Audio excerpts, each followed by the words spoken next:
Il faut que tu prophétises encore sur un grand nombre de peuples et de nations et de langues et de rois.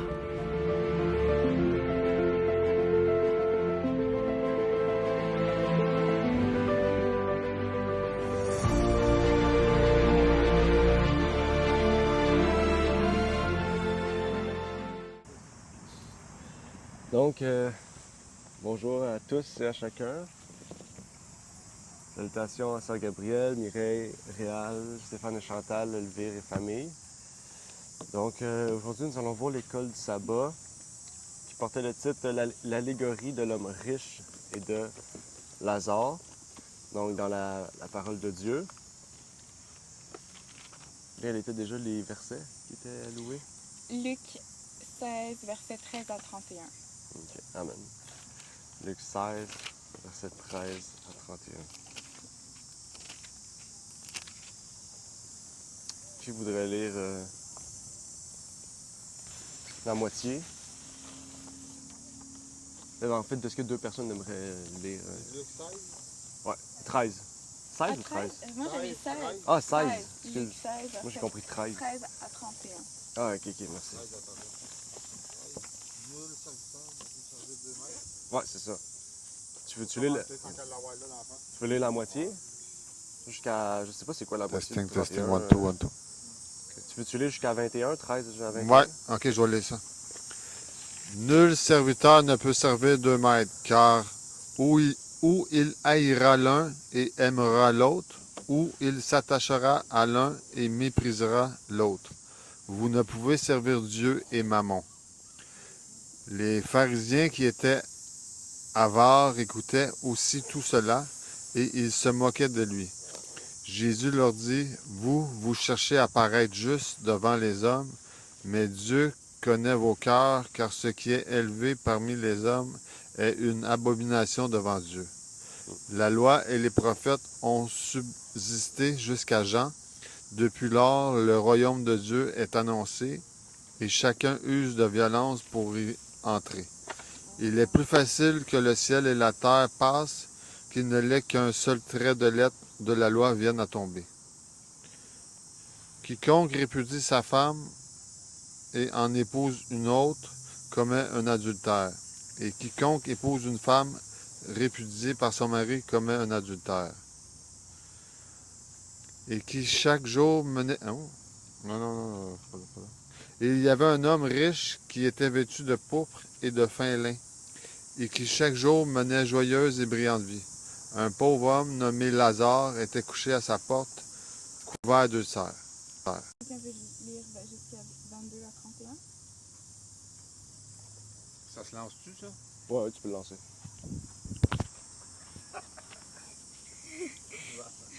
« 22 à 31. Le pauvre mourut et il fut porté par les anges dans le sein d'Abraham. Le riche mourut aussi et il fut enseveli. Dans le séjour des morts, il leva les yeux, et tandis qu'il était en proie au tourment, il vit de loin Abraham et Lazare dans son sein. Il s'écria, « Père Abraham, aie pitié de moi, et envoie Lazare pour qu'il trempe le bout de son doigt dans de l'eau et me rafraîchisse la langue, car je souffre cruellement dans cette flamme. » Abraham répondit, « Mon enfant, souviens-toi que tu as reçu tes biens pendant ta vie et que Lazare a eu les maux pendant la sienne. Maintenant, il est ici consolé et toi tu souffres. D'ailleurs, il y a entre nous et vous un grand abîme, afin que ceux qui voudraient passer d'ici vers vous ou de là vers vous ne puissent le faire. » Le riche dit, « Je te prie donc, Père Abraham, d'envoyer Lazare dans la maison de mon père, car j'ai 5 frères. C'est pour qu'il leur atteste ces choses afin qu'ils ne viennent pas aussi dans ces lieux de tourment. » Abraham répondit, « Ils ont Moïse et les prophètes, qu'ils les écoutent. » Et il dit, « Non, Père Abraham, mais si quelqu'un des morts va vers eux, ils se repentiront. » Et Abraham lui dit, « S'ils n'écoutent pas Moïse et les prophètes, ils ne se laisseront pas persuader quand même quelqu'un des morts ressusciterait. » Amen. Donc, cette parabole du Christ nous partageait des choses importantes. en lien avec plusieurs sujets. Et si vous avez remarqué, il y avait deux parties à cette leçon. Il y avait comme on pourrait dire à chaque leçon, il y a une mise en contexte de cette parabole du Christ qui part à partir du verset 13 jusqu'au verset 18. Donc, pourquoi en fait le Christ débutait cette parabole en parlant de ça? Quel était le contexte? Quel était le contexte auquel le Christ a pu partager cette parabole-là? C'est vrai, hein? On pourrait, ou mieux, qu'est-ce qui a mené le Christ à partager cette parabole-là? Ou pousser le Christ à partager cette parabole-là? Peut-être pour donner une leçon aux pharisiens. OK. Ouais. Ok, parce que c'est ce que je veux dire, c'est qu'à cette époque, les pauvres étaient là sous les yeux des riches. Ils passaient, ils voyaient les pauvres, ils voyaient les gens malades. On dirait qu'ils s'en foutaient pas mal, ils ne faisaient rien pour les aider. Et Jésus-Christ a vu ça. Je pense que c'est pour cette raison qu'il a parlé de cette parabole. OK, Parce qu'à intéressant. cette époque, il y avait pas des hôpitaux. Mhm. Nous autres, on a des hôpitaux parce qu'on voit qu'il y a des malades aussi qui sont pauvres, mais qui sont à l'hôpital.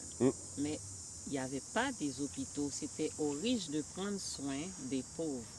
Mais c'est pour cette raison que Jésus-Christ a parlé comme ça. Amen. Merci pour les deux explications. Est-ce qu'on voit d'autres choses à travers cette...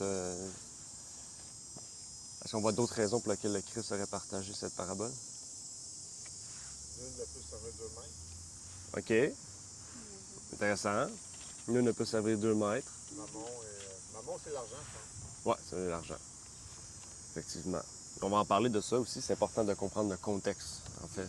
Si on comprend bien le contexte, là, vraiment la parabole devient facile à comprendre après. Là. Puis c'est ça. Avant d'aller plus loin, on va faire une courte prière. Puis par la suite, on pourra commencer à étudier davantage cette leçon. Donc, prions. Notre Père qui est aux cieux, nous aimerions te remercier pour l'opportunité que tu nous permets ici de nous réunir, Seigneur. Que tu puisses bénir ceux et celles qui sont ici parmi nous, ceux qui sont peut-être en route pour venir, Seigneur, t'adorer dans ce parc.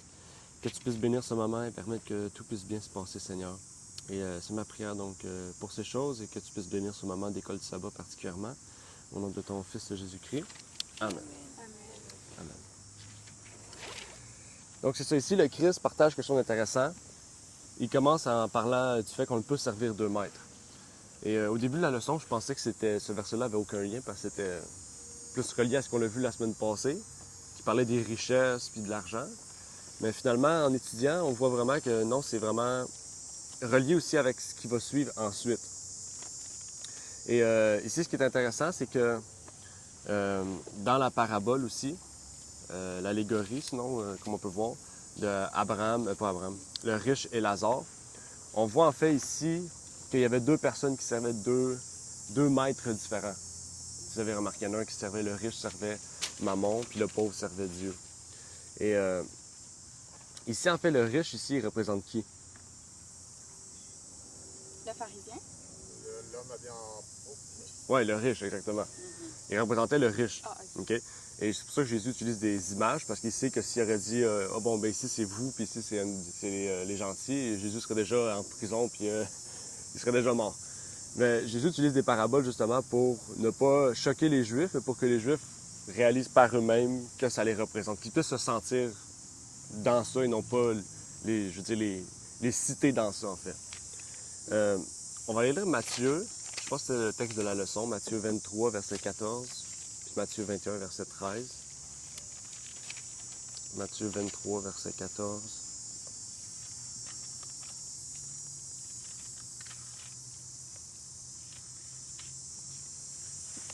Qui voudrait lire le verset 14? Malheur à vous, scribes et pharisiens. Malheur à vous, scribes et pharisiens, hypocrites, parce que vous dévorez les maisons des veuves et que vous faites pour leur apparence de longues prières. À cause de cela, vous serez jugés plus sévèrement. Amen. Donc ici, on parle des scribes et pharisiens. Comment ils sont décrits, les pharisiens et les scribes ici? Hypocrite. Hypocrites. Pourquoi? Parce qu'ils font des longues prières, mais c'est juste pour se faire voir. Ouais. Puis pourquoi ils font des longues prières? Bon, pour l'apparence. Hein. Ouais, pour l'apparence. Puis dans le texte, ça dit un peu plus tôt, qu'est-ce que ça dit? Parce que vous dévorez les maisons des Ouais. veuves Comment ils font pour dévorer la maison des veuves? C'est par l'argent. par l'argent. Fait qu'ils- Dieu, C'est ça, fait qu'ils volent les veuves. C'est vrai qu'ils vont chez eux, puis ils les volent pas littéralement, mais je veux dire, ils vont chez eux, puis ils disent, oh, vous avez pas fait ci, vous avez pas fait ça pour le temple et tout, pour Dieu, faites-le. Puis après ça, ils vont prier comme prétexte de preuve que ça vient de Dieu, ce qu'ils font. Je sais pas si vous comprenez. Donc, on voit, ça nous amène aussi à voir comment les gens sont aussi aujourd'hui. Tu sais, les églises et tout, tu sais, qui vont chez les gens ou qui disent ou qui condamnent les gens parce qu'ils donnent pas, ou etc. La Bible, oui, émet des malheurs et tout, là. OK? Mais il y a une façon d'approcher les gens et c'est pas comme eux. entre les choses. Oui, c'est ça. Puis c'est écrit après, c'est pourquoi vous en recevrez une plus grande damnation. Parce qu'ils volent les veuves et les orphelins. OK? Ça dit, ils dévorent. OK? C'est un peu comme des chiens, là. On peut aller voir Matthieu 21 ici, verset 13.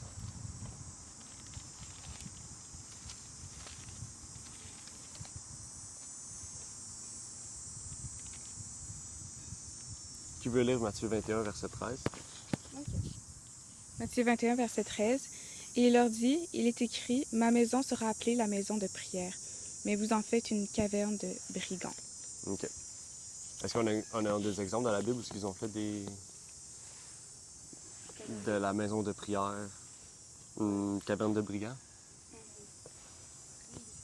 Justement, quand Jésus-Christ avait chassé les marchands dans le temple, parce qu'il trouvait que c'était vraiment une abomination d'un lieu sacré et que les gens prenaient ce lieu pour vendre leurs affaires. Mhm. Là, on est bien choqués. Ouais. C'est les deux fois, c'est arrivé 2 fois. C'est les 2 fois qu'il a été vraiment en colère. Là. C'est comme ça qu'on le voit, on le décrit dans la Bible. Là. Dans les films, on nous le montre comme s'il était cheveux longs, puis là. Ouais. Mais quand on voit qu'il était capable de se choquer. Mm. C'était pas un genre de fouette aussi, hein? De quoi? Ouais, il y avait. Ouais, je pense qu'il avait pris quelque chose. Faut Puis, faire pareil, là, faire sortir tout le monde. Ouais. C'est quelque chose. Il y avait sûrement beaucoup de monde là-dedans. Puis, tout le monde. Ça devait être quelque chose pour eux là-bas. Mais c'est ça qui est intéressant ici. Puis ça nous montre aussi pour nous aujourd'hui, là, je ne l'ai pas marqué là-dedans, là. Mais en tant que tel, comment on peut. Parce que la maison de prière, on parle. La maison, c'est quoi ici? Qu'on peut décrire. Aujourd'hui, si on le met dans le moderne. Synagogue, Ouais, on peut dire l'église. Quand la Bible dit là où que 2 ou 3 se rassemblent. Ouais. Et Jésus est au milieu de C'est ça nous. qu'est l'église. C'est ça. Aujourd'hui, on est une église, même si on n'a pas de bâtiment. C'est ça. Donc, est-ce qu'on peut utiliser notre rassemblement dans un but de faire une caverne de brigands? Est-ce qu'aujourd'hui, on pourrait faire un lien avec le fait qu'on utilise l'Église, c'est-à-dire Ouais. la communauté dans un but de faire de l'argent? Ouais, on voit qu'il y en a qui. Ouais, c'est ça. Exact. C'est ça. C'est ceux qui prêchent les évangiles pour l'argent. Ouais, l'évangile de prospérité. il y a Est-ce qu'il y a d'autres moyens, mis à part le type de prédication qu'on y fait dans le but d'attirer de l'argent? Est-ce qu'il y a une autre manière qu'on peut... Il y en a qui imposent, comme mettons les Mormons. Ouais. Ils imposent beaucoup, là. C'est parce qu'ils viennent chercher de l'argent directement de son travail.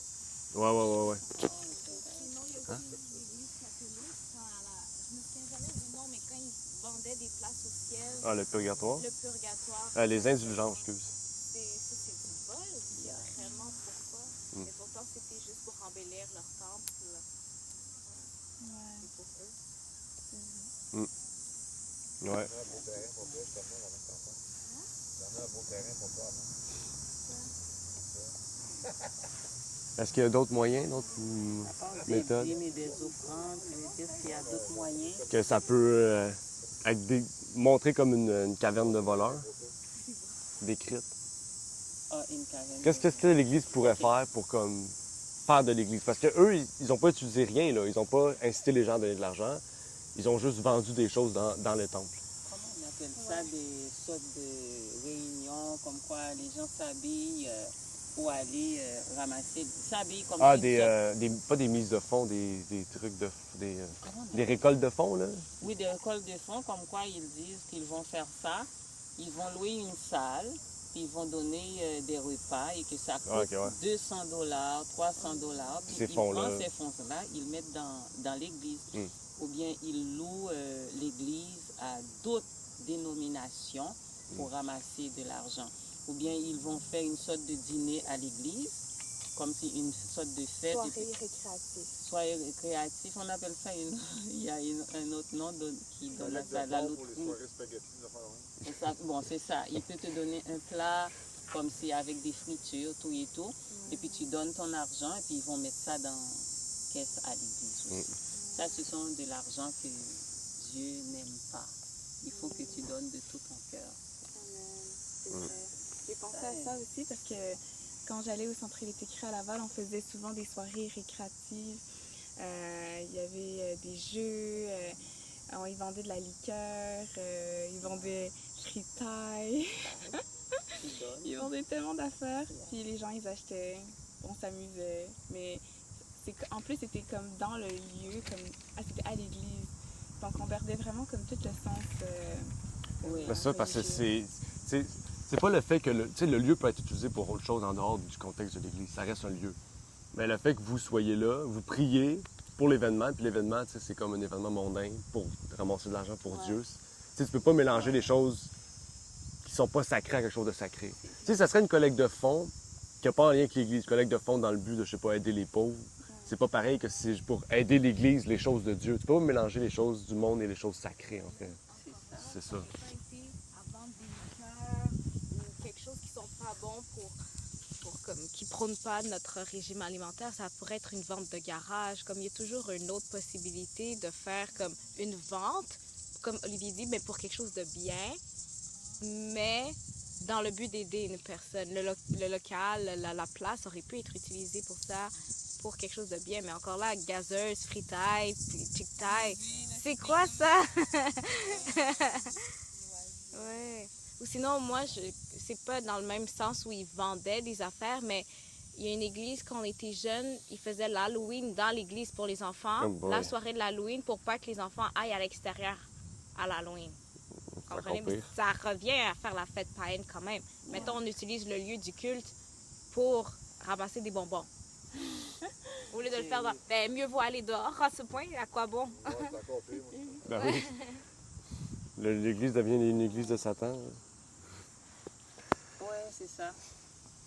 C'est quelque chose. Les gens qui ont comme un aveuglement. Ouais.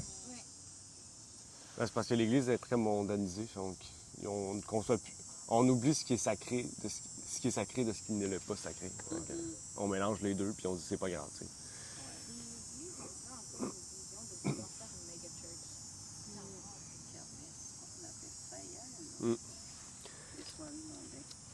Ouais, les soirées mondaines, on peut dire ça. Donc ici, ce qu'on voit, c'est ça qui est intéressant, c'est qu'on voit que les Juifs, ils croyaient en Dieu, ils pensaient servir Dieu, mais ils servaient Mammon, en fait. Ils servaient un mauvais maître. C'est ça, en fait, le contexte de ce qui a mené Jésus à parler de cette allégorie-là, de montrer qui va être sauvé, qui ne va pas l'être dans cette allégorie. Et aujourd'hui, comme on l'a vu dans Matthieu 21, 13, on parle de maisons de prière, puis de cavernes de brigands. J'aimerais lire une citation d'Ellen White qui dit ici, on les a pas en ligne, là, je vous aurais montré, mais on n'a pas le PDF. Ça dit, c'est une déclaration solennelle que je fais à l'Église. Pas un seul sur 20 parmi ceux dont les noms sont inscrits dans les registres de l'Église n'est prête à clore son histoire terrestre et serait aussi véritablement sans Dieu et sans espoir dans le monde que le pécheur ordinaire. C'est-à-dire, ils professent servir Dieu, mais ils servent plus ardemment Mammon. Ce travail à moitié fait est un reniement constant du Christ plutôt qu'une confession du Christ. Tant de personnes ont emporté à l'Église leur esprit indompté, non raffiné, leur goût spirituel est perverti par leur propre corruption immorale et avilissante, symbolisant le monde dans leur esprit, leur cœur, leur intention, se confirmant dans des pratiques lubriques qui sont pleines de tromperies dans leur vie chrétien professée. Ils vivent comme des pécheurs, tout en prétendant être chrétiens. Ceux qui prétendent être chrétiens et qui confessent le Christ devraient sortir du milieu d'eux, ne pas toucher à ce qui est impur et se séparer. Bon, je continue là. Mais ici, ce qu'on voit, c'est... est-ce qu'on voit que Mammon, c'est plus large? Dans quel sens que Mammon pourrait aussi... Parce qu'on a dit Mammon, c'est le dieu de l'argent. Littéralement, c'est marqué le dieu de l'argent. Mais qu'est-ce que ça veut dire plus largement, Mammon? Parce que Mammon, c'est le dieu de l'argent, mais on voit que... Dans quel sens c'est le dieu de l'argent? Est-ce que c'est parce que tu aimes l'argent? Ou ça peut être aussi le fait de la façon dont tu utilises ton argent, qui fait que tu sers Mammon plutôt que Dieu? Par exemple, est-ce qu'une personne matérialiste peut être déclarée quelqu'un qui aime plus Mammon que Dieu? Parce qu'il utilise son argent dans le but de s'acheter des choses matérielles. Je sais pas. Mais d'après ce que j'ai lu d'Ellen White, ici on voit que Mammon, c'est plus large que le simple fait d'aimer l'argent. C'est le fait d'aimer les choses qui sont mondaines plus que Dieu. Il y a le Que vous en plaisir. pensez? Ben, ce que je pense, c'est qu'il y a le plaisir de ce monde qui t'attire plus que Dieu. Mhm. C'est comme Ellen G. White a dit, c'est tout. Depuis que tu aimes quelque chose plus que Dieu, c'est maman. C'est pas seulement l'argent, Mhm. mais je trouve que c'est tout. Et admettons une personne qui a de l'appétit, qui aime les mets, comme quoi qui aime beaucoup, beaucoup, beaucoup manger. Mhm. C'est comme ça, il va manger. Admettons, on dit qu'il y a une étude ici et que c'est bon. Et le fait que lui, son appétit, il va dire, OK, je vais manger avant, je vais manger, malgré qu'il a déjà mangé. Ou bien il fait passer ça avant la prière. Tout ce que tu fais passer avant Dieu, ça représente mammon, je pense. Mm. Il y a aussi des vêtements. T'achètes, comme tu t'achètes. Tu en as, mais tu veux en avoir plus. Amen. C'est vrai. Je me demande si ça peut pas être aussi, comme on avait parlé il y a quelques semaines, parce que je trouve que c'est un peu d'être matérialiste, de dire à une personne, ah, ben tu sais, quand la personne elle est dans le besoin, de dire, ah, ben je vais prier pour toi. Mais tu sais, des fois, tu peux faire, par l'action, tu peux aller aider la personne. Tu peux peut-être même lui faire une petite commande d'épicerie si la personne, mettons, est dans le besoin. Tu sais, c'est le temps de sortir peut-être ton argent pour l'aider. Là, tu sais. Mhm. Pas juste de dire je vais prier pour toi quand ton frère ou ta soeur est dans le besoin. Je pense qu'on peut peut-être aussi. Ça aussi, c'est peut-être d'aimer deux dieux à la fois, là, parce que à ce moment-là, tu es comme matérialiste un peu. Là. C'est pas juste de prier puis pour que la personne, tout arrive à la personne. Là. Quand tu peux physiquement aller aider la personne, tu y vas. Là. Mm. Je pense. Mm. En tout cas. Ouais. On va en parler de ça aujourd'hui, justement, de ça, ce que David a parlé. Là. Pas le fait d'aider des personnes, mais le principe de ça, là, le derrière. Toujours dire je vais prier pour toi. Oui, c'est ça. On va en parler de ça parce que justement, la leçon s'en va vers ça. Là. On va voir avec l'allégorie puis qu'est-ce qu'on a pu partager. Mais là, avec ce que Daniel aussi elle a dit, il y a un passage qui m'est venu en tête, c'est Romains 16, verset 18.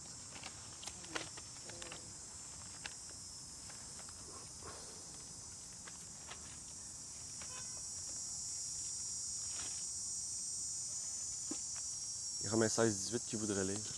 Rina. Romains 16, Ouais. verset C'est après. 8. C'est après Acte 16, 18. C'est Romains? Mhm. C'est après Acte. C'est Matthieu, Marc, Jean, 16. Romains 16, 18. C'est trop loin. 16, 18. Car ceux qui sont tels ne servent point notre Seigneur Jésus-Christ, mais leur propre ventre, et par de belles paroles et des discours flatteurs, ils séduisent le cœur des simples. Je vais penser à ce que Daniel avait parlé. Je ne savais pas s'il y avait ça dans Romains 16.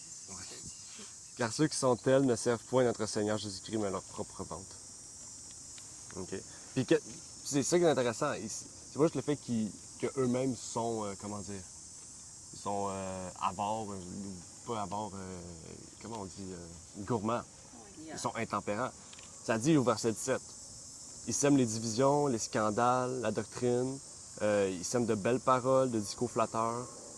parce qu'ils servent leur propre ventre. Donc on voit que servir notre propre ventre, c'est aussi un principe d'orgueil, égocentrisme, intempérance. C'est plus fort que le juste de dire on mange.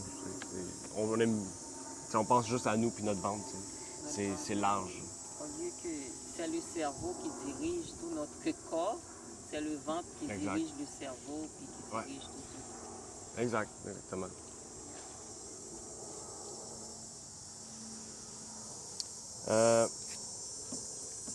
Ici, ce qui est intéressant de savoir dans la leçon, c'est qu'on voyait ici que les Juifs disaient servir Dieu, mais leur œuvre faisait le contraire de ce que Dieu disait. Parce qu'ils disaient servir Dieu, mais pourtant ils volaient les veuves, ils volaient les orphelins, ils volaient les pauvres. Ils faisaient d'une maison de Dieu une maison de brigands. Quelle serait une des œuvres, ou quelles seraient les œuvres de... Quelles devraient être les œuvres de celui qui sert l'Éternel?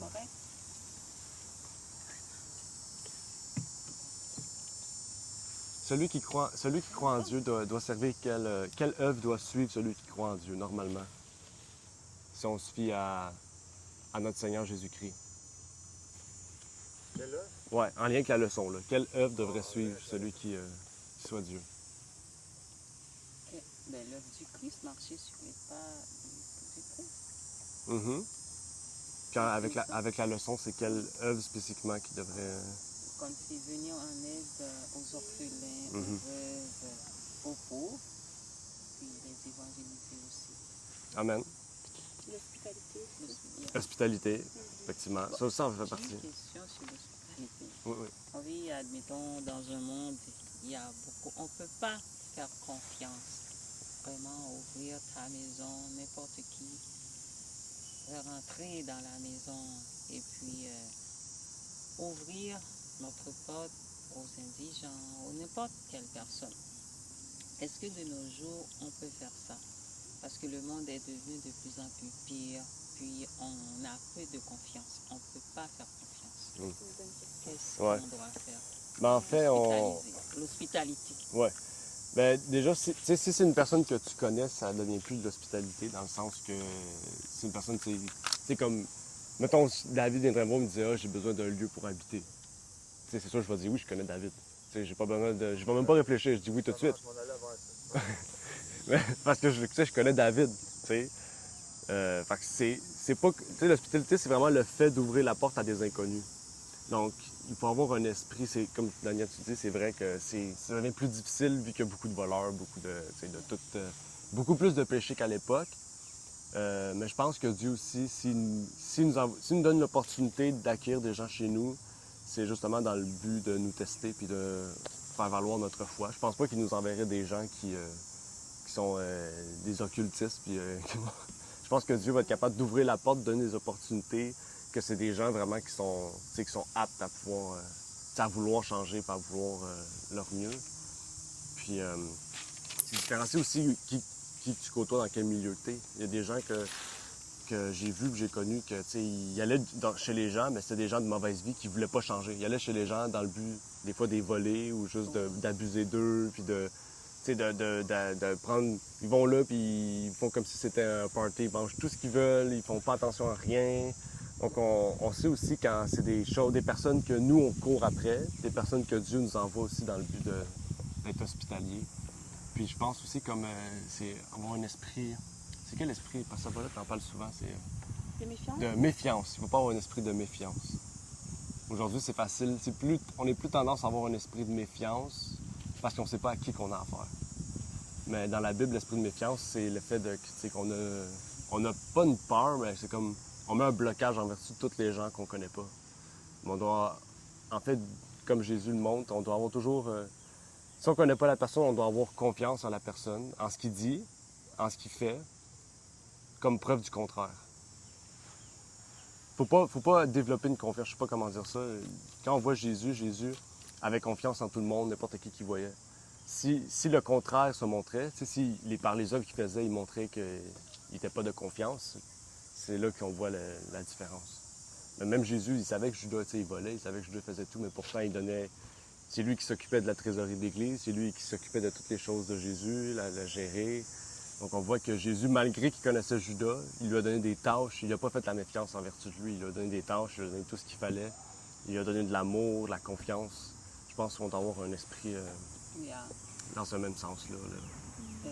Qu'est-ce que j'allais dire? Ces gens-là aussi, ils reconnaissent les enfants de Dieu. Et puis il y en a, parce qu'il y a quelque chose que j'ai regardé. Il y avait 2 voleurs de banque qui ont volé pas mal d'argent. Ils cherchaient un endroit où passer la nuit. Mais ils frappaient la porte d'un chrétien, d'une famille chrétienne. Puis ils voulaient comme quoi une place pour passer la nuit. Après, la famille chrétienne a dit, OK, vous pouvez vous installer par là. Mais ils avaient peur parce qu'ils disent, bon, ils sont rentrés, mais peur que cette famille prenne leur argent. Puis après, à un moment donné, ils sont assis dans la chambre, puis ils regardaient dans la fenêtre, non, par la porte, puis ils voient que la famille était en train de prier. Ah, l'autre a dit à son compagnon, nous n'avons rien à craindre ici. Ce sont des chrétiens. On peut dormir tranquille. Ils s'endorment tranquillement. Ce sont des chrétiens. Ils ne vont pas nous faire du mal. Ils ne vont pas voler notre argent. Ils sont là pour nous faire du bien. Puis ces 2 voleurs-là dorment tranquillement. Puis le lendemain, ils sont partis. Ce que tu viens de dire à propos de Jésus-Christ, oui, il faisait confiance à Judas, mais il avait un œil particulier pour Judas. Parce que cet œil-là qu'il avait, c'est parce qu'il était toujours en accord avec son Père. L'esprit de son Père était toujours avec lui. Ce qu'il voyait, les disciples ne voyaient pas ça, les autres. Non. Les disciples, ils savaient que Judas allait faire quelque chose et que ce qui était en Judas, il voulait le sauver. Il voulait le sauver. Il fait tout pour sauver Judas. Mais malheureusement, Judas s'est laissé tenter par son avarice. Il n'est plus l'argent que Christ. Mais les disciples ne voyaient pas ça. Pour avoir cet œil spirituel, il faut le demander à Dieu. Pour savoir si une personne... C'est Dieu qui lit dans les cœurs, c'est vrai, mais il peut te donner l'esprit de discernement pour voir tout ça. Yeah. Effectivement. Amen. Très bon point. Avec l'hospitalité. On va aller lire 2 Corinthiens 9, versets 8 et 9 aussi. Ça va nous amener à mieux comprendre. 2 Corinthiens 9, versets 8 et 9. 2 Corinthiens 9, versets 8 et 9. OK. Et Dieu peut vous combler de toutes ses grâces, afin que, possédant toujours en toutes choses de quoi satisfaire à tous vos besoins, vous ayez encore en abondance pour toute bonne œuvre, selon qu'il est écrit. Il a fait des largesses, il a donné aux indigents, sa justice subsiste à jamais. Amen. Qu'est-ce que le verset nous dit? Intéressant. Ça dit, et Dieu est capable de faire abonder toute grâce envers vous. Ça dit, vous puissiez abonder pour toute bonne œuvre. 2 points. Selon ce qu'il est écrit, il a répandu, il a donné aux pauvres, sa justice demeurera toujours. Donc on voit ici, Dieu veut que qu'on abonde à toute bonne œuvre, en toute chose. Ouais, vous puissiez abonder pour toute bonne œuvre. Donc il veut qu'on fasse des bonnes œuvres. Il veut qu'on fasse de bonnes actions. Comme Jacques 1 nous disait, il dit que la religion pure et sans tâche, c'est ceux qui vont voir les pauvres, les orphelins. Donc, vraiment, on voit que la vraie religion du Christ, c'est pas tant le fait que tu crois en lui ou non. Parce que les Juifs, beaucoup de Juifs à l'époque croyaient en Jésus. Beaucoup de personnes croyaient en Jésus. Mais c'est le fait de croire, le fait de dire, je crois que Jésus a un pouvoir miraculeux, je crois que Jésus est mort et ressuscité. C'est pas juste ça. C'est le fait, c'est ça, d'avoir les mêmes sentiments qu'en Christ. C'est ça que Dieu veut qu'en nous. Qu'est-ce qui fait un vrai chrétien? C'est pas sa foi, c'est les œuvres qu'il fait. Le fait qu'il soit poussé, sa foi le pousse à faire de bonnes œuvres, c'est le fait qu'il croit vraiment qu'il veut être changé à la ressemblance du Christ. Les Juifs ne voulaient pas ça. Les Juifs étaient contents, ils croyaient en Dieu. Ils n'avaient pas besoin de travailler, puis ils pouvaient aller voir chez les gens pour qu'ils puissent leur donner de l'argent, puis ils priaient ensuite, puis c'était déclaré bon. C'est à leurs yeux. À leurs yeux. Ils volaient les veuves et tout, puis c'était leur salaire, puis ils étaient contents. Pour les pharisiens, c'était ça leur travail. Tandis que c'est pas ça que Jésus nous appelle, en fait. Exact. Il y a un passage dans Ellen White qui nous dit « D'un point de vue mondain, l'argent est synonyme de pouvoir, mais d'un point de vue chrétien, c'est l'amour qui est synonyme de pouvoir. Ce principe implique une force intellectuelle et spirituelle. L'amour pur a une efficacité particulière pour faire le bien et ne peut faire que du bien. Il prévient la discorde et la misère. » Tantôt, on a vu quoi? Que ceux qui ont comme ventre, ceux qui ont comme maître leur ventre, font la discorde et la misère. Et ça, c'est l'inverse. Ça, c'est quel passage? Adventist Home, page 195, en anglais. Je peux l'écrire. Choisi Non, c'est en anglais. en Je vais te anglais. l'écrire au pire. OK. Et la misère y apporte le bonheur le plus authentique. La richesse a souvent une influence corruptrice et destructeur. La force est puissante pour faire du mal, mais la vérité et la bonté sont les propriétés de l'amour pur. Est-ce que vous savez ce que c'est la bonté? Qu'est-ce que ça signifie, la bonté? C'est vrai, hein, la bonté. Vous pouvez aller voir sur Internet. Une bonté. Une personne qui est naturellement bonne envers les autres. OK, naturellement bon. Les autres, comme si. Qui n'est pas égoïste. Qui n'est pas égoïste. Une personne, quelqu'un qui a un être bienveillant, compatissant, charitable. Donc, c'est tous les attributs de quelqu'un qui, comme Daniel dit, qui est bon envers les autres. Bon envers les autres, c'est pas juste le fait qu'on est gentil, qu'on est heureux, qu'on est content. Être bon envers les autres, c'est aussi qu'on est prêt à les aider. Peu importe notre situation, on est prêt à les aider. Puis, c'est pas le fait que... C'est ça aussi, c'est pas comme les Juifs. Les Juifs avaient beaucoup d'argent, puis ils donnaient. C'est pas le fait que tu aies beaucoup d'argent que tu donnes. C'est qui entre les deux, entre la dame qui était pauvre puis le Juif qui était riche, qui a donné le plus? On sait que c'est la dame qui était pauvre, parce qu'elle a donné tout ce qu'elle pouvait, tout ce qu'elle avait. Tandis que le Juif a donné pas tout ce qu'il avait, tout ce qu'il pouvait. Il a donné le minimum qu'il voulait donner. Il a donné juste le minimum. Donc, la bonté, on voit que c'est relié à l'amour. Okay? L'amour, quand on a l'amour en nous, les résultats qui s'en suivent ou les œuvres qui s'en suivent, c'est en fait le fait qu'on veut le donner aux autres. Puis là, on voit que l'argent devient important dans le principe de la leçon ici de l'école du sabbat. On voit dans Luc que l'homme riche n'avait aucun amour, en fait. Il n'avait aucune bonté. Pourtant, on dit qu'il était croyant. Il croyait. Il donnait de l'argent au temple. Il donnait peut-être de l'argent à des pauvres, peut-être un peu. Mais dans la vie de tous les jours, il ne donnait pas. Il faisait ça pour paraître bien ou pour des buts précis. Puis aujourd'hui, c'est un peu le même sens. Quand Dieu nous invite à donner de l'argent, on le donne pas, tu sais, on dit souvent on donne l'argent à l'Église, mais on ne donne pas l'argent à l'Église, on donne l'argent à Dieu. Puis Dieu a envoyé son Église comme son gestionnaire de l'œuvre sur terre. Nous, on est juste un gestionnaire, on gère l'œuvre de Dieu sur terre, dans le sens que on prie Dieu pour que Dieu nous guide dans quel but on doit distribuer l'argent, dans quel but on doit partager l'argent, dans le besoin des autres ou dans le soutien de ceux qui travaillent pour Dieu. Mais on n'est pas les boss de l'argent de Dieu. On ne peut pas aller voir les autres et dire « Ah, t'as pas donné ton 10 tu vas être maudit. » On peut pas faire ça. Ah. Désolé, c'est notre nouvel ami, on l'a nourri depuis 2 semaines. Il vient nous voir. Ouais. Puis, fait que c'est ça. C'est comme ça que Dieu, en fait, nous invite. Une question. Oui. On voit dans tout ça, c'est les pauvres. Mhm.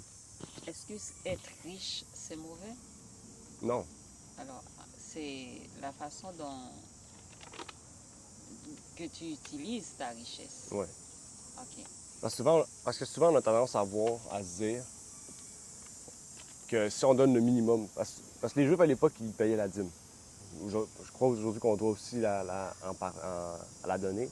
On va en parler le 30 août, le dernier samedi du mois d'août, je vais parler de ça, de ce principe-là. Mais à l'époque, les Juifs, ce qu'ils faisaient, c'est qu'ils donnaient que 10 les riches. C'est ça qui monte. Ils donnaient que 10 Puis la dame qui était veuve, qui n'était pas obligée de payer la dîme parce qu'elle ne travaillait pas, la dîme, c'est un salaire, elle ne travaillait pas, elle était veuve, parce que les femmes, à l'époque, veuves ne travaillaient pas. C'était un mari. Il devait avoir un mari pour vivre, en fait. Une femme veuve, c'est une femme qui est ruinée, qui est dans le sens qui ne vaut plus rien. Aux yeux de la société, elle ne sert à rien. C'est comme ça que la société de l'époque voyait les veuves. C'est pour ça que Dieu encourageait l'Église à les soutenir. Parce que c'était pas parce que, comme aujourd'hui, une veuve a un soutien gouvernemental. Ben, à l'époque, Mais même non. à ça, même si elle a un T'sais. soutien gouvernemental, c'est quand même triste aussi parce que... Oui, on doit l'aider, je veux dire, la visiter et tout. Ouais. Notre aide va être un peu différente qu'à l'époque, parce que la société est différente. Mais ce que je veux dire ici, c'est que la veuve ne travaillait pas et tout, puis le peu d'argent qu'elle avait, elle l'a donné à Dieu. Tandis que lui, le juif, il va avoir, je sais pas, des centaines de dollars, puis il va donner juste le 10 le strict minimum. Aucune offrande, il va pas aider les autres qui alentour de lui. Donc on voit ici la différence. C'est pas juste le fait de faire notre minimum, c'est le fait que Dieu nous donne des bénédictions selon nos richesses. Donc, pas parce que moi j'ai donné 15 que toi tu dois donner 15 tu comprends? Si toi tu peux donner 30 puis moi je peux donner 15 ben on le donne selon notre cœur, selon nos possibilités. Puis comme la femme veuve, l'argent qu'elle a donné, peut-être qu'elle n'a pas pu manger du reste de la journée, peut-être du reste des 2 jours. Puis elle va peut-être aller voir d'autres personnes pour avoir de la nourriture, parce qu'elle avait le besoin de l'œuvre. Son amour était plus grand en vertu de Dieu puis de son prochain qu'en vertu d'elle-même. C'est ça ici. En fait, ce qu'il faut comprendre, derrière le principe qu'on croit à la dîme ou non, qu'on croit aux offrandes ou non, le principe derrière la dîme et les offrandes, c'est pas tant le fait qu'on est obligé de donner, c'est le principe d'amour. Parce que les dîmes, c'est en vertu de Dieu, les offrandes, c'est en vertu des autres. Donc, le principe de la bienfaisance, parce qu'on appelle ça de même, le principe de la bienfaisance, c'est le principe de l'amour. Tout part de l'amour. C'est quoi? C'est quel amour on a pour Dieu, quel amour on a envers notre prochain. Est-ce qu'on est prêt à se sacrifier nous-mêmes, peut-être pour un nouveau sac à main qu'on n'avait pas besoin, de prendre cet argent-là puis le donner à un pauvre dans la rue ou à un membre d'église qui a besoin de 20 pour un billet d'autobus pour assister à l'église, je sais pas, ou aller s'acheter de la nourriture. Tu sais, on voit, c'est le principe d'amour. Okay? Puis même chose pour Dieu. Dieu a des besoins dans l'œuvre à travers le monde. Est-ce qu'on est prêt à donner un peu plus, puis se priver, ou on n'est pas prêt à faire ça, puis on décide de rien donner? Donc c'est là que chacun va avoir une situation différente. Mais le principe, ça reste le même pour tout le monde. C'est l'amour. L'amour en vertu de Dieu et du prochain. Yeah. Oui, c'est l'amour. Il faut donner de tout son cœur. Parce qu'il y a des personnes qui sont égoïstes, mais qui donnent aussi. Qui donnent Oui, à des personnes qui sont pauvres, oui. qui sont dans le besoin. Mhm. Mais il y a des personnes comme ça qui sont égoïstes, malgré ça, ils donnent. Mais est-ce que ces personnes, parce qu'il y a des personnes qui donnent, vraiment, ils donnent de tout leur cœur. Mhm. Mais les égoïstes, comme quoi, qui donnent, il y a des personnes qui sont égoïstes, qui donnent vraiment. Et si ça ne vient pas du cœur, est-ce que c'est de l'amour? Ben, c'est ça, c'est le principe. C'est ça. Mais de toute façon, les orgueilleux aujourd'hui qui donnent, on les voit. C'est eux qui font des vidéos, c'est eux qui passent à la télé, c'est eux qui font des grosses affaires quand ils donnent. Yeah. Souvent, c'est celui qu'on ne voit pas qui donne le plus. Pas qui donne le plus, qui donne le mieux. Qui donne de son cœur, non pas avec sa tête. Pas avec sa tête. Souvent, on donne avec notre tête dans le sens que, j'ai 10 000 sur 10 000, je vais donner 8 000. Ah, tiens, parce qu'on est riche. Ben, c'est pas comme ça marche. Ça. C'est le principe d'amour. Est-ce que tu le donnes dans le but d'être bien vu des autres, ou tu le donnes dans le but de vraiment, parce que ta foi te pousse à te sacrifier? Ok. Peut-être d'un nouveau sac à main. En fait, c'est pour ça que je dis que chacun est différent, parce qu'on a toute une situation financière différente. On est tous dans une situation peut-être personnelle différente. Est-ce qu'on est dans un appartement, une maison, est-ce qu'on est endetté, ou est-ce que, je sais pas, différentes choses. Donc, on peut pas juger la situation des autres, le pourcentage ou le montant que les autres donnent. Mais on peut juger le cœur, dans le sens, on voit la façon dont les gens donnent, on voit la façon dont les gens vivent aussi. Puis on sait, est-ce que c'est, dans le sens, est-ce qu'ils donnent. On peut voir, on peut pas juger. Juger, ça veut dire on peut pas dire à quelqu'un selon ce qu'on connaît pas de la personne. Mais on peut voir comment les gens vivent, puis après ça, savoir, tu sais. Parce qu'on sait aussi, on est tous proches, on est toute une communauté. C'est la même chose avec on va parler tantôt de Actes des Apôtres. Dans Actes des Apôtres, les gens, Pierre a su quand Ananias et Saphira ont volé Dieu. Les gens ont vu qu'ils ont donné des montants. Ils ont vu qu'il y avait des terres, ils ont vu qu'ils ont vendu leurs terres pour donner à l'Église. Donc on voit, les gens voyaient parce qu'ils vivaient ensemble, ils étaient une communauté, ils se voyaient, tout ce qui se faisait, ils se voyaient. Donc ils pouvaient dire, il y avait un mot à dire à ce niveau-là, tu sais, à ce niveau-là, parce qu'ils connaissaient la situation de l'individu. Donc on va aller plus dans la leçon. Dans l'allégorie, on voit dans l'allégorie un juif qui est riche, puis on voit un homme qui est pauvre, Lazare. On voit dans les deux cas comment... En fait, Jésus, s'il voulait soulever le maître que chacun d'eux servait. On voit le riche servait Mammon, on voit que le pauvre servait Dieu, servait le vrai maître. Donc, nous, dans l'Église aujourd'hui, on a aussi cette même pesanteur-là. Au sein de l'Église, il peut y avoir des riches, comme le riche de la parabole, tout comme il y en a des Lazare aussi, qui, malgré qu'ils soient pauvres, eh bien, se sacrifient eux-mêmes dans le but de contribuer au bien de Dieu, de contribuer au bien de Dieu puis au bien des autres, en fait. Donc, c'est comme ça que Dieu veut que l'on soit. Et dans Jacques 1, verset 27, le texte qu'on a lu, que j'ai partagé avec vous, dans Jacques 1, 27, on y lit « La religion pure et sans tache devant Dieu et le Père, c'est ceci, de visiter les orphelins et les veuves dans leurs afflictions et de se garder de la souillure du monde. » Donc ici, on dit de visiter les orphelins et les veuves. Donc il faut aller visiter les gens qui n'ont pas de parents, comme Paul visitait Timothée, parce que Timothée avait quitté sa famille. On disait que c'était son fils bien-aimé, Timothée. Donc Paul avait dans un sens adopté Timothée parce qu'il avait quitté ses parents pour Dieu. Et ici, on voit aussi les veuves. Donc on doit aller visiter aussi les gens qui sont seuls. C'est important de le faire. Okay? Souvent, on dit que c'est le travail du pasteur d'aller toutes les visiter. Mais c'est le travail de chacun de nous, en fait. Okay? C'est une responsabilité, en fait, qu'on a en vertu de l'Église, d'aller visiter les gens qui sont retraités, qui sont seuls, les gens qui sont des femmes seules, des hommes seuls. On doit les visiter, ces gens-là. Aller prier avec eux, aller leur donner du courage, aller les visiter, savoir ce qu'ils vont bien, est-ce qu'ils ont tout ce qu'il leur faut. C'est notre devoir en tant que chrétien. Puis ça dit, en fait, c'est la religion pure et sans tache devant Dieu. Donc, il n'y a pas une plus grande religion que l'amour, en fait. L'amour que Jésus-Christ nous donne dans notre cœur. Donc, nous, en tant qu'Église, on a un devoir personnel, comme dans l'allégorie, on voit le riche qui n'a pas fait son devoir, d'aider les autres. Puis on a un devoir aussi collectif en tant qu'Église de pouvoir soutenir les autres. Et dans une des lettres de Ellen White, on peut y lire « Il est du devoir de chaque Église de prendre des dispositions prudentes et judicieuses pour s'occuper de ses pauvres et de ses malades. » Donc on a un devoir à faire collectivement en tant qu'Église pour aider les pauvres et les orphelins.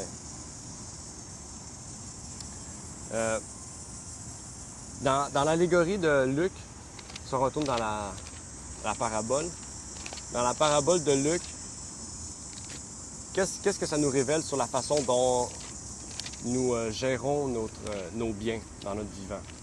Dans la parabole du riche et de Lazare, il y a un verset qui nous parle de la façon dont nous devons gérer nos biens.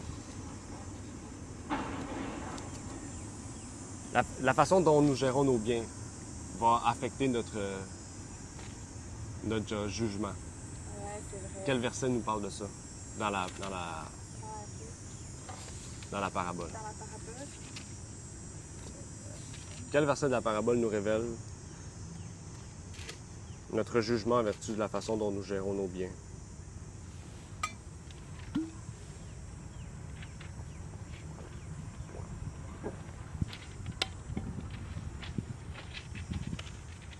Luc 16.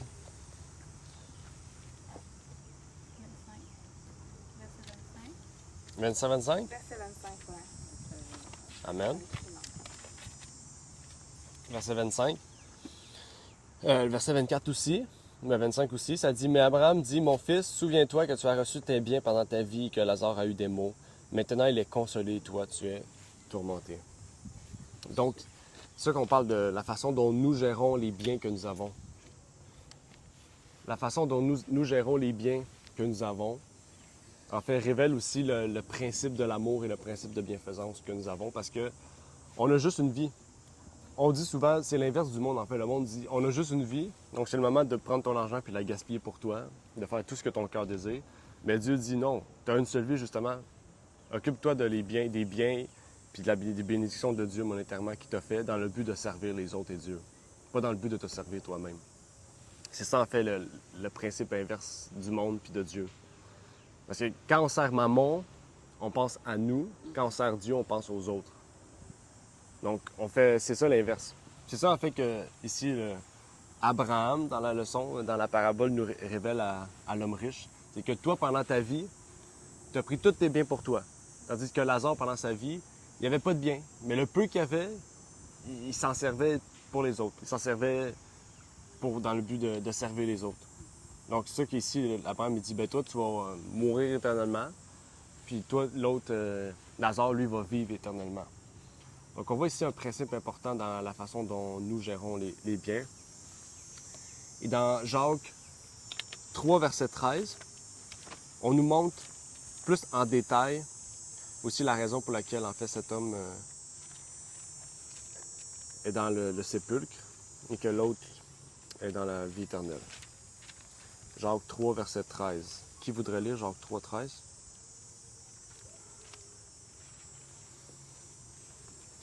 Tu peux le lire, vas-y. Jacques 3, verset 13. Qui est parmi vous un homme sage et rempli de connaissances, qu'il montre ses œuvres par une bonne conduite avec la douceur de la sagesse. Amen. Donc, comment reconnaître un homme qui est sage? On sait que la sagesse vient d'en haut. D'accord? La sagesse de Dieu vient d'en haut. Donc, comment quelqu'un qui se dit sage est rempli de connaissances, comment on fait pour le reconnaître? Par sa bonne conduite. Qu'il montre ses œuvres par une bonne conduite, avec douceur et la sagesse. La douceur de la sagesse. Donc, on voit en fait que c'est pas le fait qu'on se dit chrétien. Parce que souvent, on a cette idée-là. Les gens, quand tu dis que tu es chrétien, ils pensent que tu es parfait, là, puis que tu fais tout bien. Mais quand la Bible dit « montrez votre bonne conduite », c'est-à-dire que vos œuvres aient une bonne conduite, c'est-à-dire qu'on n'ait aucune apparence de mal. On doit, en tant que chrétien, en fait, pas révéler qu'on est parfait, c'est pas ça le but, parce qu'on sait que c'est ça l'œuvre du Christ, mais on doit montrer notre foi par notre bonne conduite. C'est-à-dire par les façons dont nous gérons nos biens, la façon, l'économie, la bienfaisance, puis aussi notre foi. En fait, il y a plein d'aspects de la vie chrétienne. Aujourd'hui, on se concentre vraiment sur la bienfaisance, puis sur la bonté, sur ces caractéristiques-là. Mais on voit vraiment quelque chose d'intéressant ici, dans cet aspect-là, auquel on doit gérer nos biens pendant que nous sommes vivants. Parce que quand on meurt, il est trop tard. On n'est pas sauvé par les œuvres, on est sauvé par la foi. Mais par contre, les œuvres, c'est la manifestation de notre foi. Donc, Exactement. il faut en faire. Exactement. Exactement. C'est ça. Mais en fait, c'est ça le principe de Jacques. C'est ça que Martin Luther n'a pas compris. Il pensait que Jacques prêchait que c'est les œuvres qui nous sauvent. Mais non, Jacques, il faisait juste dire que tu as beau avoir la foi, mais si tu n'as pas les œuvres, à quoi sert la foi? Parce que les Juifs, c'est ça. Les Juifs avaient la foi, mais il n'y avait aucune œuvre. C'est les reproches de Jésus tout au travers de ce 3 ans et demi de ministère. Puis Jacques, lui, il fait juste répéter ça parce que les chrétiens aussi, bien, ils avaient tendance à faire ça. À se dire chrétien, mais à vivre comme le monde. Puis Jacques, il dit, ben, si tu dis que tu es meilleur, tu as plus de sagesse, tu as tout, mais montre-moi tes œuvres. Il dit, moi, je suis capable de te montrer mes œuvres par ma foi. Toi, es-tu capable de me montrer tes œuvres sans la foi? C'est impossible. Donc, on voit vraiment que la foi est notre base solide pour que nous puissions, pour que des œuvres puissent suivre notre foi. Okay? Ça, c'est très important. Puis comme on a vu, des bonnes œuvres, on doit en faire tout le temps, en fait. Tout au long de notre vie, en fait. On doit être, si on a la foi, si on a l'amour, toutes les œuvres qu'on va faire vont découler du principe d'amour, en fait. Donc, on doit vraiment être sous l'emprise du Seigneur en tout temps. Donc, on voit aussi qu'à la fin, Luc 16, versets 27 à 31. Luc 16, versets 27 à 31. On nous dit ici, parce que le riche, si vous vous rappelez, il dit, moi, il dit, allez, est-ce que tu peux envoyer quelqu'un avertir mes frères? Parce que mes frères ne sont pas au courant de ces choses-là. Je veux pas qu'ils soient dans le même état que moi. Puis Abraham dit, écoute, tes frères sont au courant. Ils ont eu la même lumière que toi. Ils ont juste refusé. Donc, qu'est-ce que ça nous révèle, ça aussi? Pour nous, en tant que chrétiens aujourd'hui. Parce qu'en tant que chrétien, des fois, on a tendance à être frustré ou à se choquer quand on voit quelqu'un qui nous reprend, qui nous corrige ou qui nous dit « Ah, ben, regarde, ça, tel verset dit telle chose. Ça, c'est la vérité. » Puis on a tendance à dire « Ah non, tu sais, c'est pas vrai. Je suis correct dans ce que je suis. » Est-ce qu'on on va pas un peu dans le même bateau que ce monsieur-là aussi, auquel on a des fois des lumières, des choses qui arrivent, puis qu'on les refuse pour différentes raisons, auxquelles on n'a pas... même des conseils aussi, on reçoit des conseils, puis on les refuse, ou on a tendance à fermer nos yeux pour différentes raisons. Comme le riche, il dit, j'ai de l'argent, j'ai tout ce qu'il me faut, j'ai pas besoin que tu me dises que j'ai une mauvaise foi, gars, j'ai plein d'argent parce que j'ai la foi. Tu sais, il y a plein de raisons qu'on pourrait te donner, il y a plein de choses. Qu'est-ce qu'il y en est pour nous aujourd'hui, d'après la situation de ces 5 frères qui ont reçu la lumière aussi, puis qui, s'ils ne se repentent pas, vont finir dans le même état que cet homme. Ça serait de suivre la parole. Amen. La parole qui est Jésus-Christ. C'est de ne pas fermer notre cœur, mais ouvrir notre cœur, ouvrir la porte à Jésus-Christ qui tente d'entrer et qu'on puisse partager ce message à tout le monde. Comme lui, il voulait que ses frères puissent aussi prendre connaissance de cette parole-là. Ben, c'est notre devoir aussi de faire connaître le message à tout le monde qu'on rencontre et de vivre de la parole qui est Jésus-Christ. Ouais. Le verset 31 dit, « Et Abraham lui dit, s'il n'écoute pas Moïse et les prophètes, il ne serait pas non plus persuadé, même si l'un des morts ressuscitait. » C'est vraiment quelque chose d'intéressant. C'est qu'on a la Bible. Donc, même si à la Bible, tu ajoutes un conseil à une personne. Tu sais, par exemple, si tu lui montres la Bible et il ne t'écoute pas, même si tu lui dis un conseil en dehors de la Bible toi-même, il ne t'écoutera pas plus. C'est ça que ça veut dire. C'est ça que la Bible nous révèle ici. S'ils n'écoutent pas Moïse et les prophètes, ils vont pas plus être persuadés si quelqu'un ressuscite et ils viennent voir. Donc, vraiment, on a quelque chose, un message important aussi de toujours être, dans une certaine mesure, de toujours être ouvert aux reproches, aux conseils, à tout ce qui va s'en suivre, parce qu'on ne sait jamais quand Dieu nous parle, en fait. Donc, il ne faut pas rester fermé à l'appel de Dieu. Je ne peux pas dire que c'est le message du jour, parce que le message du jour, c'est vraiment de la façon dont nous gérons les biens, incluant l'argent que Dieu nous donne, dans le but de faire de la bienfaisance, le révèle de l'amour véritable, c'est-à-dire l'amour envers Dieu, envers notre prochain, dans ce que nous donnons à Dieu, ce que nous donnons à notre prochain. Donc on parle du partage aussi envers Dieu, envers notre prochain. C'était pas mal la leçon du jour en lien avec cette allégorie. Est-ce qu'il y avait des choses à rajouter? Des questions, des commentaires en lien avec la bienfaisance, le partage, l'amour, ce qu'on a partagé aujourd'hui? Tu viens de dire quelque chose tantôt, du fait qu'on n'écoute pas. La personne te donne un conseil, tu veux rien savoir. C'est une question de moi. Le moi doit être complètement détruit. C'est comme si tu tires ta tête, tu n'existes plus, juste pour faire la volonté de Jésus-Christ. Si, comme quoi, à chaque fois qu'on te donne un conseil ou bien il faut faire ci, il faut faire ça, parce que Jésus-Christ l'a dit, tu refuses, alors tu ne fais pas sa volonté. Si tu veux faire sa volonté, il faut suivre sa trace. Il y en a qui lisent la parole, malgré tout, la parole ne pénètre pas dans leur cœur. Parce que la parole, qu'est-ce qu'il va te montrer? Le chemin. Tu dois te briser sur le roc qui est Jésus-Christ. Alors sinon, tu ne pourras pas avancer. Tu ne pourras pas faire sa volonté. Tu ne pourras rien faire. Amen. C'est pour ça que c'est important de ne pas juste lire, mais de méditer la parole de Dieu. De méditer. Mais aussi, c'est ça, c'est l'attitude aussi à laquelle on approche de Dieu. La façon où on s'approche de Dieu quand on ouvre la Bible. Est-ce qu'on s'approche de Dieu dans le but de s'encourager par des versets? Ou on s'approche de Dieu dans le but d'être changé, dans le but de mieux servir Dieu? C'est différencier aussi l'approche dont nous avons quand on ouvre la Bible. Parce qu'il y a des historiens qui ouvrent la Bible, mais ils ne sont pas chrétiens. Ils ouvrent la Bible juste dans une approche historique, dans le but de voir ce que l'histoire révèle. Il y a des scientifiques qui vont ouvrir dans le but de juste savoir est-ce que c'est vrai ou non. Mais nous, est-ce qu'on approche dans un but à laquelle on se dit Dieu permet qu'à travers cette lecture ou cette méditation, je puisse mieux te servir, mieux servir les autres, mieux être un chrétien, être un meilleur chrétien. C'est l'attitude à laquelle on approche aussi envers Dieu qui nous permet de vraiment changer puis de pouvoir être transformé. Comme tu as dit, de détruire notre ego. Vraiment, quand on arrive proche de Dieu, de dire on enlève la tête, on met la Christ comme à notre tête, puis on peut s'ouvrir la Bible, on peut s'agir lui, il veut qu'on l'agisse. Oui, Sœur Mireille.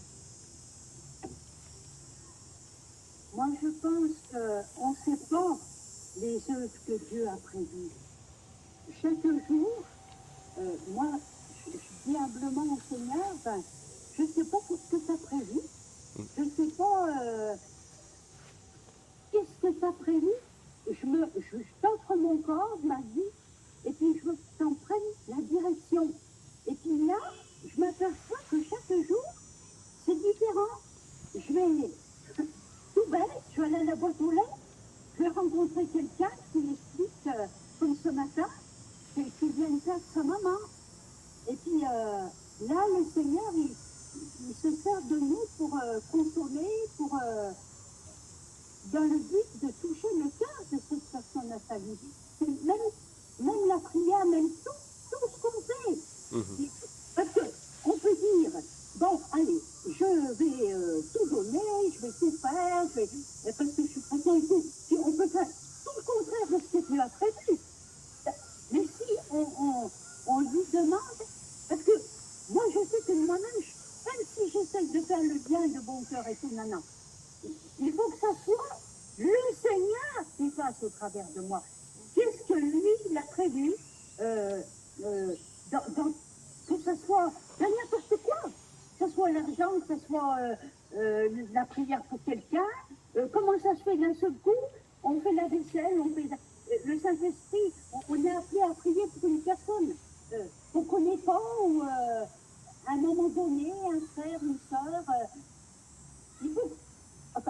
Il faut que ça soit les œuvres de Dieu. Enfin, moi, personnellement, je ne connais pas. Hein. Je sais pas, même dans ma fin de journée, mais je vois bien qu'en demandant, comme me mettant au pied du Seigneur, me mettant à ses pieds, et lui demandant, ben, je vois, il dirige qui. Parce que moi, ce que j'ai de plus important qui compte pour moi, c'est que des hommes soient sauvés. Que des hommes soient tombés. Que ma vie, elle serve, même si personne n'y sait et tout, je m'en fous, mais que dans mon entourage, il y a des gens qui soient touchés à un salut. Et vous savez, je vais vous dire, regardez les problèmes que j'ai eu avec mes voisins. J'avais dit au Seigneur, ces gens, non, mais plus jamais je veux... Et puis, un seul coup, le Seigneur, il me dit, tu vas y aller là-bas, tu vas aller les trouver. Eh bien, il dit, écoute Seigneur, donne-moi ta force et tous tes mots et tout. J'en suis incapable. Je suis arrivée, et puis je lui dis, je vous demande pardon. Je vous demande pardon si mes chiens, ils ont tapé, s'ils vous ont dérangé et tout. Il a brisé l'armure. Et là, je me suis rendu compte que l'amour était plus fort que la haine et tout le mal qu'on peut faire. Et ces gens, ils ont été, alors, il a brisé l'armure. Et puis, on s'est mis à se parler gentiment, à se demander pardon et tout. Mais c'est pas moi qui ai fait. Parce que moi, je disais au Seigneur, non, je ne veux plus avoir affaire à ces gens. Mais il a bien voulu se servir de moi, malgré ma grande misère, que je disais ça. Mais moi, maintenant, ce que je prie, il touche leur cœur à salut, touche leur cœur à salut. Que ces gens, parce qu'il n'y a rien de plus important au monde que des cœurs, même si personne ne sait, ils s'en foutent, mais que ces gens puissent partir en ayant demandé pardon à Dieu, pour leurs péchés, en ayant accepté Christ. Moi, vraiment, c'est ce qui compte le plus pour moi au monde. Voilà, c'est tout ce que je voulais dire. Amen. Merci, Sœur Mireille. Amen. OK. Est-ce qu'il y avait un dernier commentaire ou question avant de terminer par la prière? La leçon était claire? OK. Parfait. Bon, nous allons terminer par une courte prière. Donc, je vais terminer par la prière.